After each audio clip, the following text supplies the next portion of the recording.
In 2008, our then Vice President, Dick Cheney, was asked in an interview whether he knew that 2/3 of Americans opposed the war in Iraq.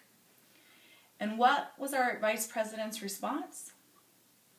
So, the point he was trying to make is that war is not popular. As a powerful nation, we can't be blown here and there by the winds of popular opinion. Instead, we must be a nation that confronts evil and works for peace in our world. When it's necessary, U.S. intervention is always in the best interest of the United States. Tonight, we're going to look at one of the more recent debates on intervention, the Syrian conflict, at the Civil War, and why this is an example of U.S. intervention being important for the United States. So let's take a quick overview of what the Syrian Civil War is. I watched a great simple show video on HuffingtonPost.com that broke this down very clearly. So the Civil War is between the government and the rebels. The government is ran by Bashar Assad, and he is a dictator that is very cruel to his countrymen.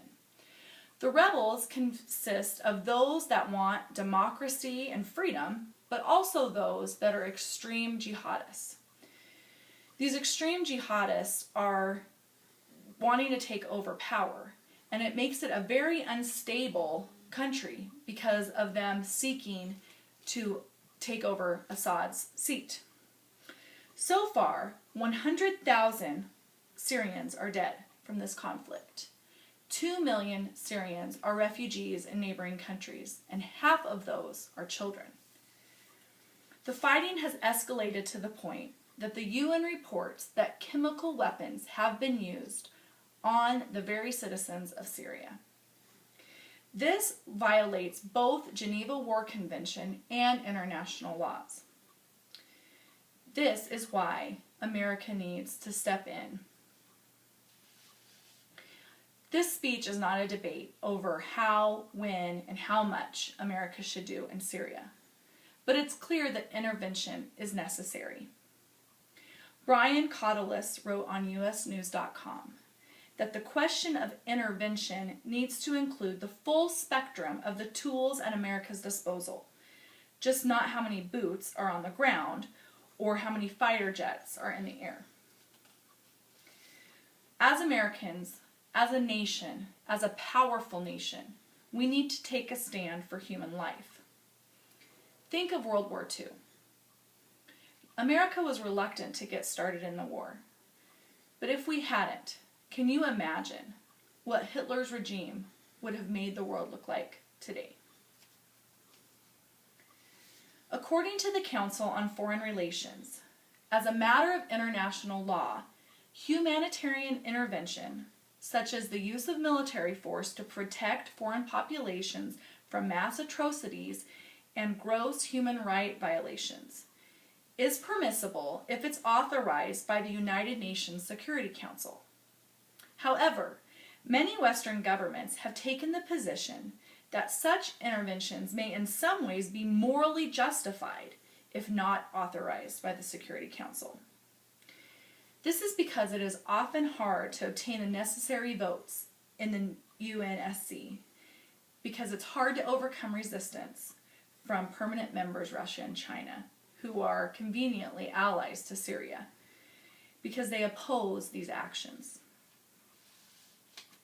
Another reason that America needs to be involved in the Syrian conflict is because we need to assert our power as a nation in the world. In December 12th, according to Fox News, Obama said that he would not stand for chemical attacks by any nation.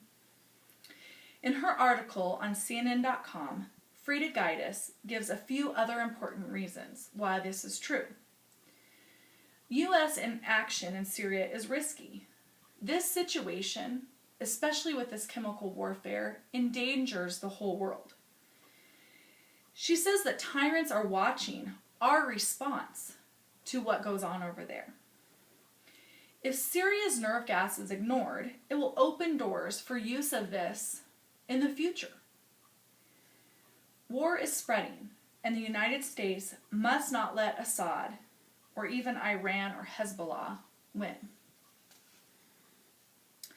Ms. Gaius has some powerful points. Beyond the humanitarian effort, we as Americans must assert our position in the world as a peace-wanting nation, but also a nation that will not stand for evil. U.S. involvement in Syria is very complex. There's valid reasons on both sides over when we should go in, what we should do, and how we should do it. But the point is that evil is existing. Evil is getting out of hand. Millions of people are being killed and starved. And the United States at our very best interest for us to be involved in this so that human rights are restored and our position as a powerful nation in the world is reestablished.